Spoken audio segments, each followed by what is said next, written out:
Eric Italiano for BroBible.com. Folks, today I am joined by Andrew Davis, the director of The Fugitive, which celebrates its 30th anniversary this year. Andrew, I'm sorry to tell you that was the year I was born, just to put a date on Well, it. I'm And glad you're not one of those available on guys. You're not one of the many people who said, "I saw that movie with my parents. They took me to see when I was a kid."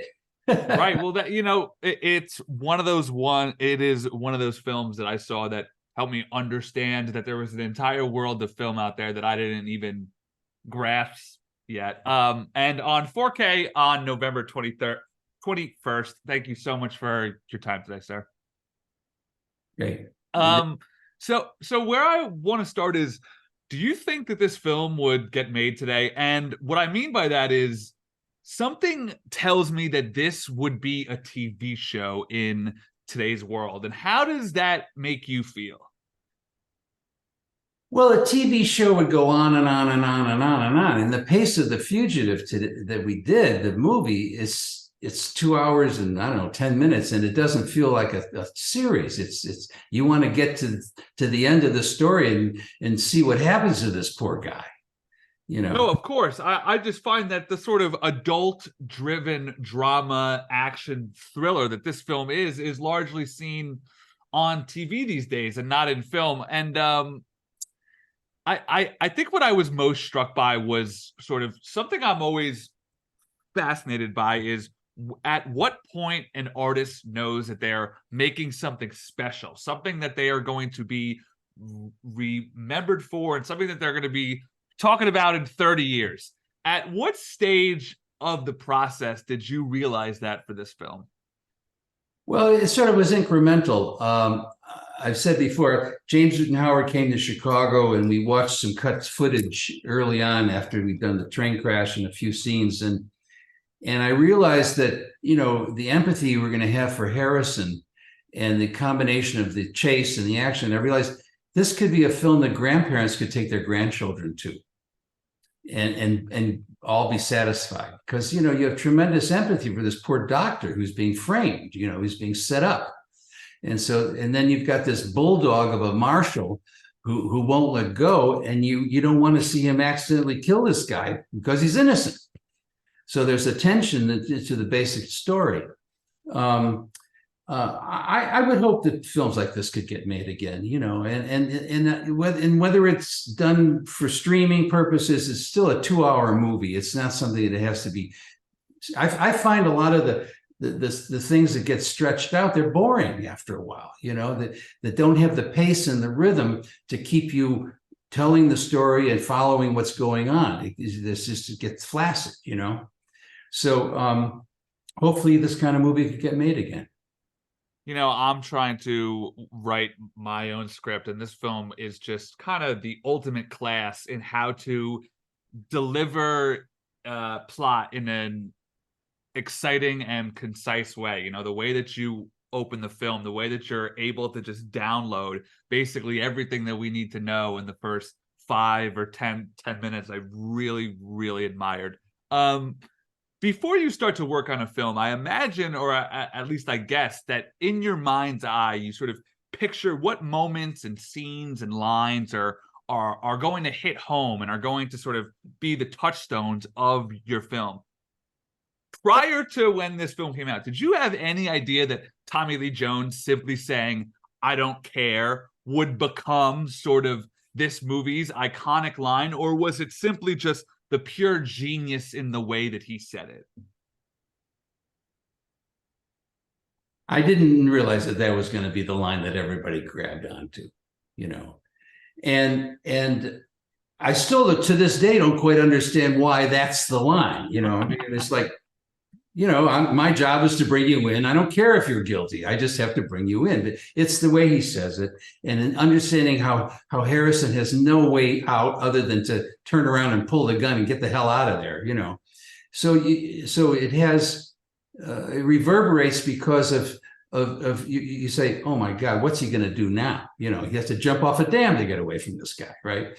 So in terms of anticipating what was going to be the train crash, of course, that was a challenge, to pull off something that big and to make it work for people. So that was that was something that we really had to spend time figuring out and planning and, and working out.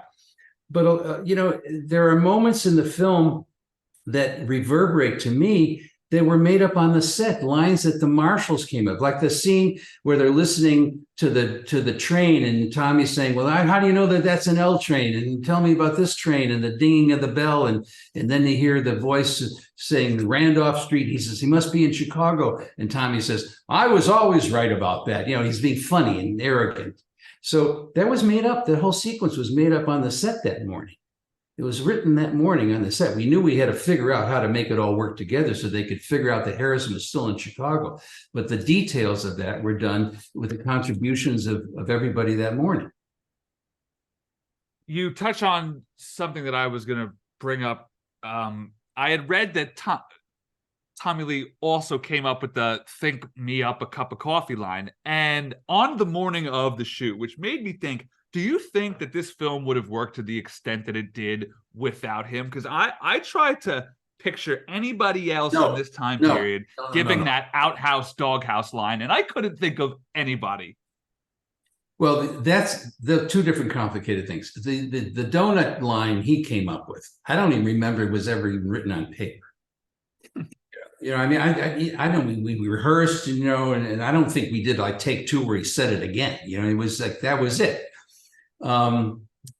Outhouse doghouse line is complicated because for years I thought it was something that Joel Wayne, who was the head of marketing at Warner Brothers, had sent down for the trailer. Somebody in the ad department wrote it. And so Tommy didn't really want to say the lines. And so if you look at it, Dan Roebuck pointed this out to me. There's a shot of Tommy saying the line, and there's another shot where cast members are behind him. Sometimes they're just extras, and sometimes they're cast members behind him, right? And so we did it, and it became so great that we put it in the movie, of course.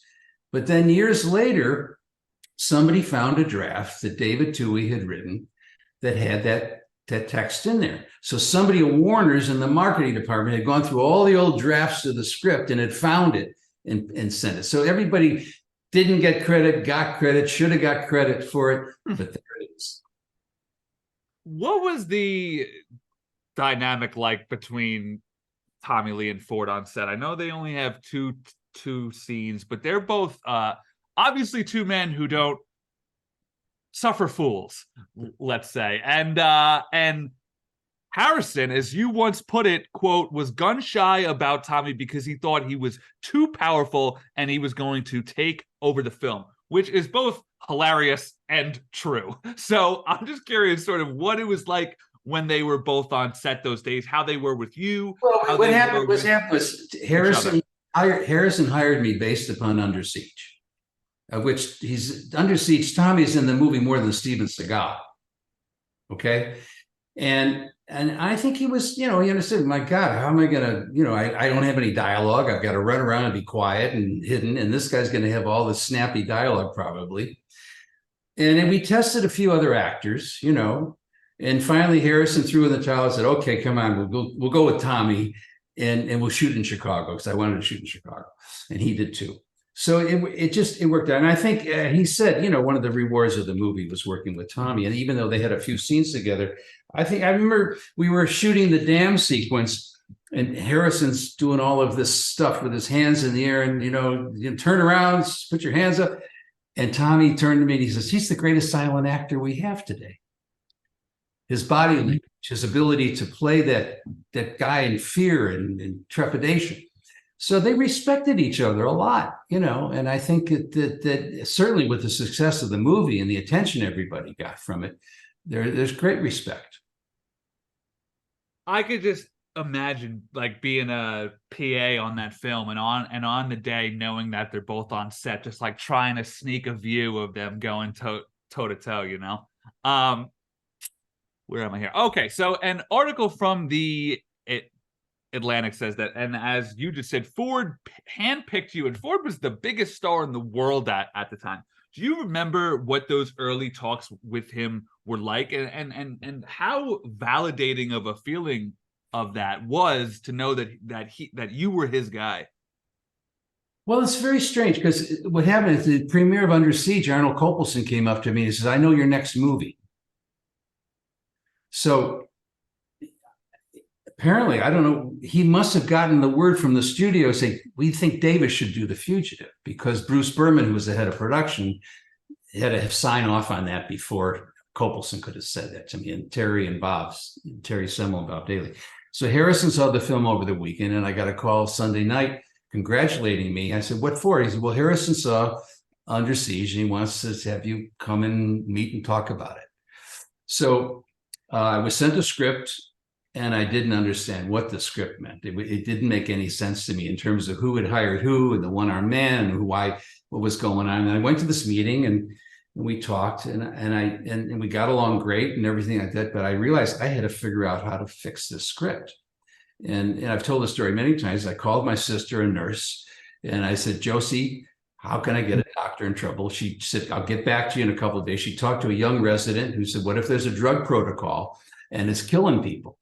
And Harrison's aware of it, and they got to shut him up because they can make millions of dollars on this drug, billions of dollars." And that became the plot.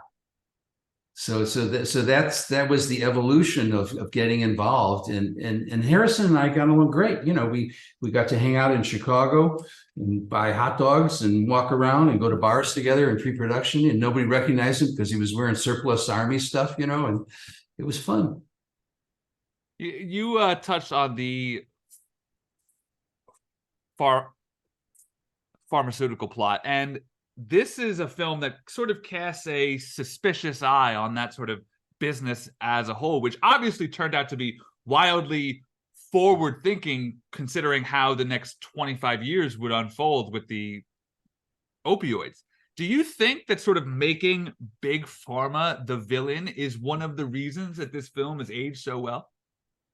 Well, it's certainly relevant. They were doing shenanigans back then. There's a lot of other drugs and a lot of big companies who have been involved in pushing things they shouldn't have pushed. They were causing doctors being paid to recommend things and go to junkets and play golf and get gifts and honorariums and things like that. That's the tradition. So, you know, yeah, it's funny. My dad was a wholesale drug salesman at one time before he was a full-time actor. My son's a doctor who understands how much money it costs to develop drugs, you know. So I have an understanding. My grandfather had a pharmaceutical drug company, you know, so I'm very familiar with drugs in that sense. Thank God there are great drugs who can help us save our lives and be healthier, and other things that are just motivated by greed. And so people can relate to it. You know, you watch TV and half the ads are for drugs. Right, exactly. And half the time it sounds like the side effects are worse than the thing that you're trying to cure. So as I said, you didn't seem to feel the same way. I just, something about this strikes me. It would be hard to get this made today, is my point, I think. But something I'm more sure of. Let me ask you a question. Why do people say that? Because it has to have special effects. It's got to be a chase and action that goes on forever. What is it? I'm going to tell you exactly why. I tried to think of who's the one-to-one. Who is today's Harrison Ford? That's first of all. Who could possibly, as you touched on, be that sort of hero, but also be a very everyday type of man? I'm not sure that those guys exist so much today. That's first. So let's just say we took Adam Driver, okay? He is either in a Star Wars film or he's doing Michael Mann kind of prestige stuff. The in-between, which I think that this film is, I think sort of like the middle class of people has gotten smaller and smaller and smaller. And now you see stuff on HBO and you see Kate Winslet starring in that show, Mayor of Easttown. And that is kind of where I think this film would find itself. I'm not saying that that's right or wrong. I'm just saying that that's how I feel it would be today. Yeah. Well, you know, it's funny because I think in terms of 2 hours. You know, I'm a feature film director. But that's a dying art too. Now today, you go to a film and you're basically signing up for 215 at minimum. And if it's 2 hours, you're like, thank God, finally. So that is another thing that's changed. 215, but it doesn't feel that way anyway. Right, exactly. But I mean, in terms of if somebody said, you know, well, Fugitive would be a series, it wouldn't have the pace and the rhythm. You'd have to end it, and now Harrison and Tommy would have to go off and become partners to find some other criminal. Right, right. No, I get you. But one point I do think is true, that the performance of Tommy Lee, and this has nothing to do with the performance itself, but I think more so the film and the genre it exists in, I don't think that would get nominated today, let alone win. I'm curious how you feel about that and what you think it says about the state of film, that the action thriller genre, I don't think gets the same respect that it clearly did at the time. Well, I don't know about that. I mean, you know, you've got some huge action movies where people are beating each other up with swords in a high-tech world. I mean, I don't understand how you're going to have a high-tech world like Dune where people are fighting with swords when they've got these incredible monstrous machines. It's like, this doesn't quite ring true to me, you know what I mean? So there's an honesty to the movie and the setting that maybe people need to, you know, feel more fantasy. I have trouble understanding how you can go to a movie where people are, and these are big stars and famous people like Matt Damon, stuff like that, who I really love, but there's a fight sequence and they're punching each other brutally for 15 minutes at a time. You know, how can anybody, is that entertaining? Is that fun? You know what I mean? Yeah. I read that is Ford doing most of his stunts, even standing on the edge of the dam. What was the mood on set like that day or week? Were tensions high? Were you nervous? Was, you know, the studio like, please don't kill our guy? So what was it like? How, you know, sort of, that was a studio that shaved his beard off, but no, you know, we had great people, and Harrison had a wire around him. He wasn't going to fall off the dam. It was cold. It was windy. You know, we had to be careful. We were, you know, in the middle of North Carolina doing that. Everything was shot in Chicago except for the train crash, and the hospital and the bus chase. But no,